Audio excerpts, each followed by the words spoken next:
We're going to talk about some 5 key issues. First of all, the cost of living and the state of the economy. We'll also speak about education. We'll speak about governance and politics. We'll also speak about pre-election pledges. And also we'll speak about security, both locally and internationally. And we thank you for making time to have this conversation with us. Let's get started, because at this moment, we remember hearing you on the eve of the transition of the year between 2022 and 2023. And you spoke about a conversation the country will have in 3 months' time about the cost of electricity. We look at how much one has to pay. If you, for instance, you have a bill, you pay 4,000 shillings, and you get your units, about 152 units, you find that 30% is going to fuel energy charge. You also find that the token amount is only 47%, actually less than half the amount that you're paying. And also remember, recently there was a report, a task force by your predecessor that came out and saw that we're paying so much for the cost of energy. Even if you have this conversation in 3 months' time, what will change? Cost of living, Sam, is a sum total of many things. It's not just energy, right? It's a combination of, in fact, the biggest contributor to the cost of living is the cost of food. Many households spend up to 52% of their monthly income on food.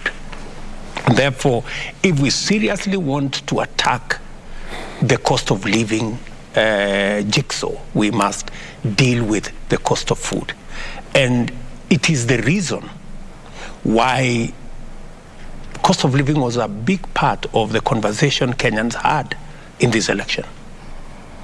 And all of us made commitments in many ways. I did. And it's the reason why when I came into office, the very first thing, among the very first things I did, is to begin the journey to bring back the country to the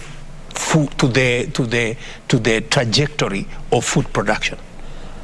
I ordered immediately that we supply 1.5 million bags of fertilizer for the farmers in the short range category.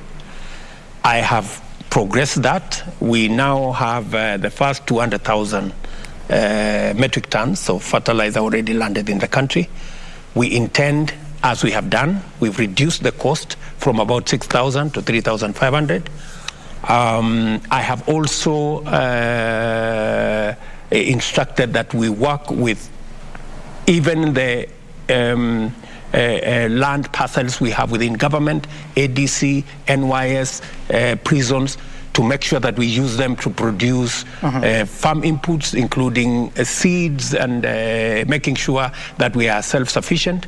I have also worked out with the cabinet to ensure that, since we already have a gap that is obvious because of the kind of harvest we've had, the unreliability of rain, the high cost of inputs have contributed to where we are, you know.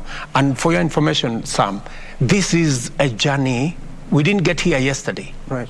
We got here because we took 3 years not making the right decisions. We suspended the fertilizer subsidy program. We never intervened when farmers were asking for farm inputs. Today, I am promising the farmers of Kenya, just the same way we supplied the first 1.5 million acres, 1.5 million bags of fertilizer, we will supply 6 million bags of subsidized fertilizer to our farmers. We will make sure that they have the correct seed. We will ensure that they have the correct support. We are now working on mechanization. We have a program with Agricultural Finance Corporation to make sure that we increase the mechanization of our agriculture. We are currently at around 40%. We want to drive it to 80%. These are some of the interventions that fell through when we didn't get our trajectory right.